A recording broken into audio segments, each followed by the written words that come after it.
ধনী হওয়ার স্বপ্ন কি শুধু বড়লোকদের জন্য, নাকি আমাদের মতো সাধারণ মধ্যবিত্ত মানুষও ধনী হতে পারে? বন্ধুরা, আপনাদের একটা সত্যি কথা বলি, বেশিরভাগ মানুষ ধনী হওয়ার কথা ভাবে, কিন্তু পরিকল্পনা করার কথা ভাবে না। আর এখানেই শুরু হয় পার্থক্য। আপনি যদি 5 বছরের মধ্যে ধনী হতে চান, তাহলে আপনাকে এখনই একটা শক্তিশালী পরিকল্পনা করতে হবে। আর আজকের ভিডিওতে আমি আপনাদের সেই দীর্ঘমেয়াদী পরিকল্পনার গোপন ফর্মুলা বলবো। তবে সাবধান, এই ভিডিওটা প্রতিটা পয়েন্ট আপনাকে ভবিষ্যতে বড় পরিবর্তন এনে দেবে। তাই স্কিপ করবেন না, কারণ আপনি যদি শেষ পর্যন্ত দেখেন, তাহলে একটা বিশেষ গোপন কৌশল পাবেন, যেটা আপনাকে লক্ষ্যে পৌঁছাতে সাহায্য করবে। চলুন শুরু করা যাক।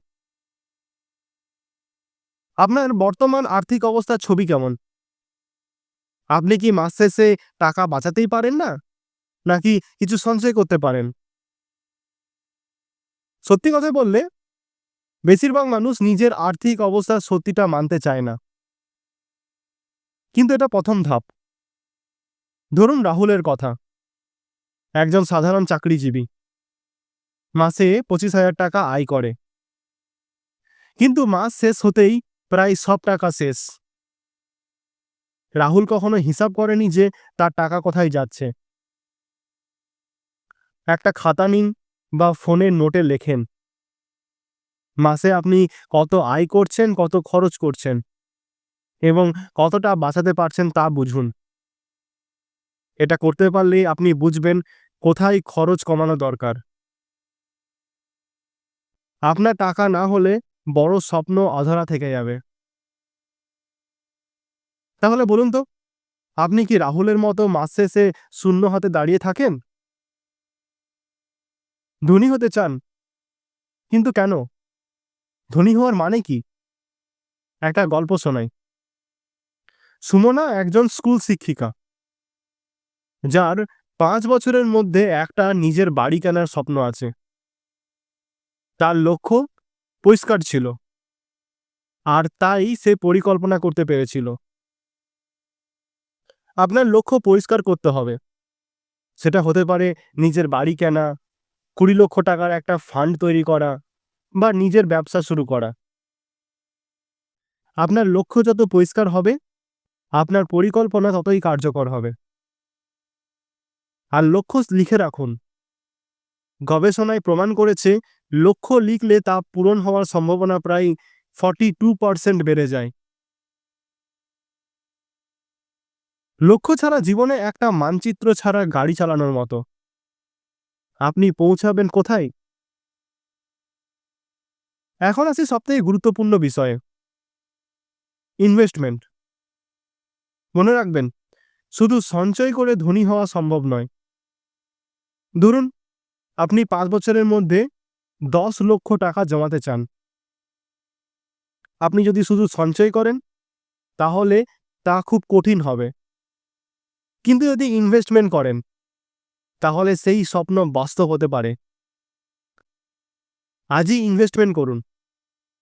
শুরুতে মাসে মাত্র 5,000 টাকা ইনভেস্টমেন্ট করলেও আপনি 5 বছরে বড় অঙ্কের টাকা তৈরি করতে পারেন। এসআইপি বা সিস্টেমিক ইনভেস্টমেন্ট প্ল্যান দিয়ে শুরু করুন। আপনার জন্য ইউটিআই নিফটি ফিফটি বা স্মল আপনার জন্য ইউটিআই নিফটি ফিফটি বা Nipon India small cap mutual ফান্ডের মতো অপশন ভালো হতে পারে। তাহলে বলুন, আপনি কি সঞ্চয়ের উপর ভরসা করবেন, নাকি ইনভেস্টমেন্টও শুরু করবেন? বাজেট কি শুধু বড় কোম্পানির জন্য? একদম নয়।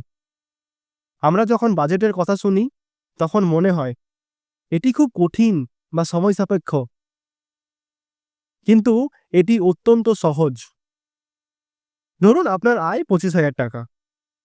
এই আয়ের 50% আপনার প্রয়োজনীয় খরচের জন্য, 30% আপনার ইচ্ছার জন্য, আর 20% আপনার ইনভেস্টমেন্টের জন্য রাখুন। আপনার খরচ লিখুন এবং দেখুন কোথায় কমানো যায়। মনে রাখবেন, আপনি যত বেশি খরচ কমিয়ে ইনভেস্টমেন্ট করবেন, তত দ্রুত আপনার লক্ষ্য পূরণ হবে। আপনার আজকের ছোট্ট, ছোট্ট স্যাক্রিফাইস ভবিষ্যতে আপনাকে বড় আরামের কারণ হবে। একটা গল্প বলি। রাজু একটা ছোট্ট দোকানদারের মালিক। রাজু একটা ছোট্ট দোকানের মালিক। কিন্তু সে ইউটিউব দেখে ইনভেস্টমেন্টের নতুন, নতুন ধারণা শিখেছিল। আজ সে তার ব্যবসার পাশাপাশি ইনভেস্টমেন্ট থেকে আয় করে। আপনাকেও শিখতে হবে। আপনি যত বেশি শিখবেন, তত বেশি লাভবান হবেন। বই পড়ুন, ইউটিউব ভিডিও দেখুন, বিশেষজ্ঞদের ফলো করুন। আর শেখার সময় প্যাসিভ ইনকাম সোর্স তৈরি করার উপায় দেখুন। জানুন। আপনি কি জানেন, ধনী মানুষ বছরে অন্তত 12টি বই পড়েন? আপনি কতটি পড়ছেন? বন্ধুরা, এই 5টি ধাপ ফলো করলে আপনি 5 বছরের মধ্যে আপনার স্বপ্নের কাছে পৌঁছাতে পারবেন। কিন্তু একটা প্রশ্ন, আপনি কি জানেন মাত্র 5,000 টাকা দিয়ে কিভাবে 1 কোটি টাকা বানাতে সম্ভব? আপনার জন্য আমি আরেকটা ভিডিও তৈরি করে রেখেছি। মাত্র 5,000 টাকার এসআইপি দিয়ে 1 কোটি টাকা কিভাবে বানাবেন। ভিডিওটি দেখলে আপনার ভবিষ্যৎ পরিকল্পনা আরও মজবুত হবে। তাহলে আর দেরি কেন? পরের ভিডিওতে দেখা হবে। ধন্যবাদ। আর মনে রাখবেন, আপনার আজকের সিদ্ধান্তই আপনার আগামী ভবিষ্যৎ গড়বে।